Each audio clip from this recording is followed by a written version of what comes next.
Yeet! Come on, it's What? not. Did I say it right? Yeet. No, it's yeet. Yeet. I'm supposed to say yeet. Yeah. Okay, try again. Okay, you ready? Yeah. Yeet! Why? Did that work? Yeah.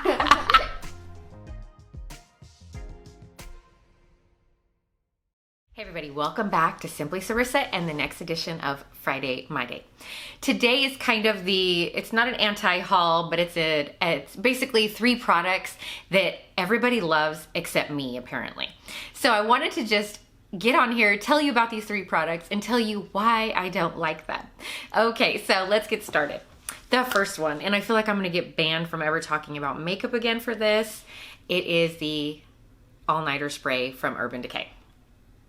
Now, as you notice, I have the full-size 4-ounce bottle, $33 a pop. And I'm well over halfway into this bottle. The last couple times I sprayed it, I just thought to myself, why are you doing this? There's so many other products out there you could be using that you actually love, and don't pretend to love this one just because everyone else does. Now, full disclaimer, I mean everyone else does. On Sephora, I believe it's like 9,400 reviews on this thing, and it's given a 4.5 out of 5 stars, and it's been loved by countless customers. And the Ulta website, it has well over 1,500 reviews. It's given another 4.5 out of 5 stars. It's extremely popular. Okay, why it's popular. It's supposed to last about 16 hours. It's a makeup setting spray that you put on after you've done your full face for the most part.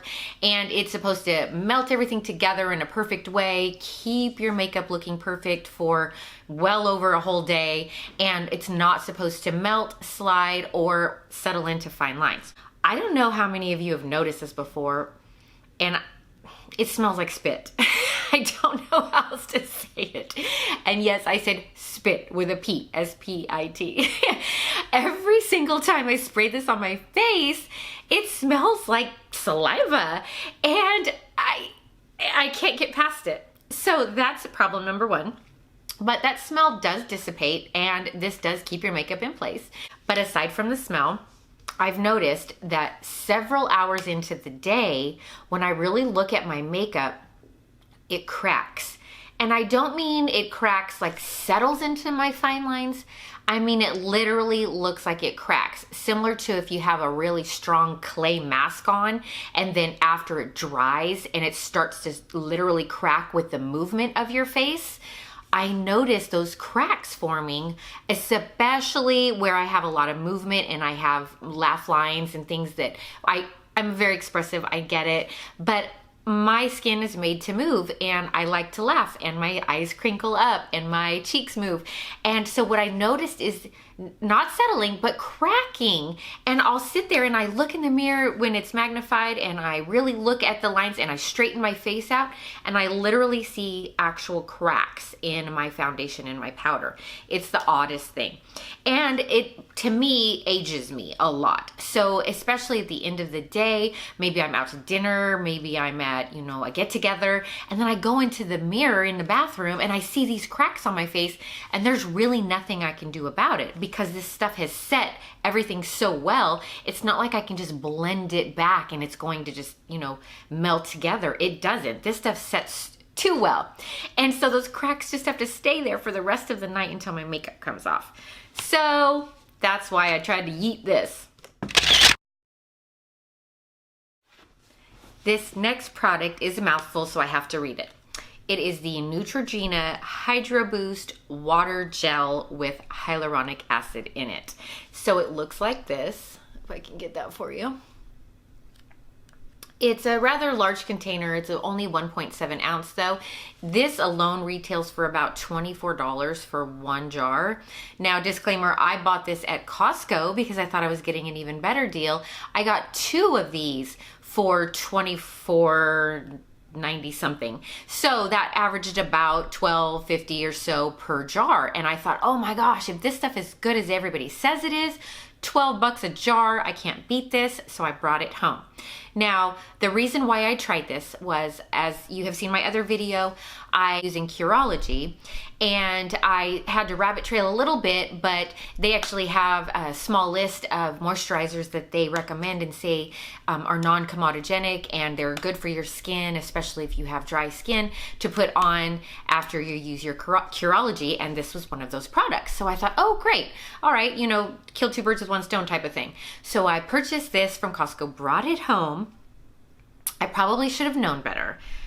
These gel creams, just, I don't know if it's the feel, the texture, what, but no matter which ones I've tried, none of them really work for my skin per se. I feel like when I put a gel on my face, it almost feels like those gels when you put on after you get sunburned, and it kind of just has that kind of goopy feel on you, and you really don't know what to do with it for the rest of the night. So that alone, I should have said, no, don't buy it, it's a gel. But it had the hyaluronic acid and yada yada. So I get it home, I thought, okay, I'm gonna give this one a shot. All right, I opened this. The first thought when I opened this was Febreze. I assumed because it is non-comedogenic and oil-free and everything else free that it was fragrance-free. It is absolutely not fragrance-free. Not only is it not fragrance-free, it smells like a laundry product, and I mean a very commercial, very strong Febreze type of product. And it doesn't help that, I don't know if you can see it, but that's the color and the consistency. It is a blue gel. Oops, it's gonna come out. Okay, so you get this gel out, and it's really gloopy, and you're supposed to put this on your face. And okay, at first it feels cooling, I get it. But then it starts to feel like that after sun gel, and it starts to kind of feel a little bit slimy. And then you keep rubbing and you keep rubbing, and with all this rubbing, you think it's going to be moisturizing, but I kid you not, after it dries down, for me personally, my skin still has that tighter, more dry texture, and it feels a little bit sticky on top of that. And I've tried this multiple times. I've slept with it overnight. I've tried it during the day just to see what it would do. It does not change a thing. So between the crazy smell, the color, so I feel like I actually went into my laundry room and grabbed something to stick on my face, and the smell that doesn't go away, this is gonna be a hard pass for me. I don't care if there is 1,200 reviews on Target and on Ulta that say this stuff is 4 out of 5 stars and that it's the greatest thing. This does not work for me. And if you are not a fan of scents, you will not like this.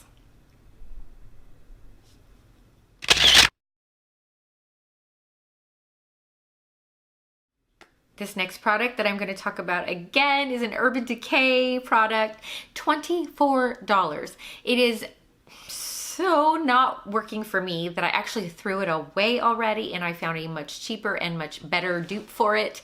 But I won't get into that at the moment. What I'm talking about is the eyeshadow potion, and I bought the basic one that is the most popular and is often on sale. I tried it and it was not good. I had major creasing between, you know, my eye and my eye bone right here. I had better results without using any eyeshadow primer than I did when I tried this primer. And I used it every which way I could. I put moisturizer on my eyes. I didn't put moisturizer on my eyes. I put powder on my, I mean, you name it. I went on and on and on and on, trying different ways to make sure that this wonder product, who has, I think it's 9,000 reviews through Sephora, that has 4.5 stars, and I think like 1,100 reviews on Ulta that says 4.5 stars. It's not 4.5 stars in my book, and it's definitely had to go out the window. I hope that you enjoyed this video. I think it's just as important to talk about what doesn't work for us as it is to talk about what does work for us, because ultimately we want to just buy the best products we can, and we hate wasting our money. We hate wasting our time returning things. So let me know what it is that you love, and let me know if there's any products that you actually don't like that everybody else loves. And that'll do it for me for this edition of Friday My Day. Don't forget to hit subscribe and like this video if it's something that you enjoyed. Until then, see you soon.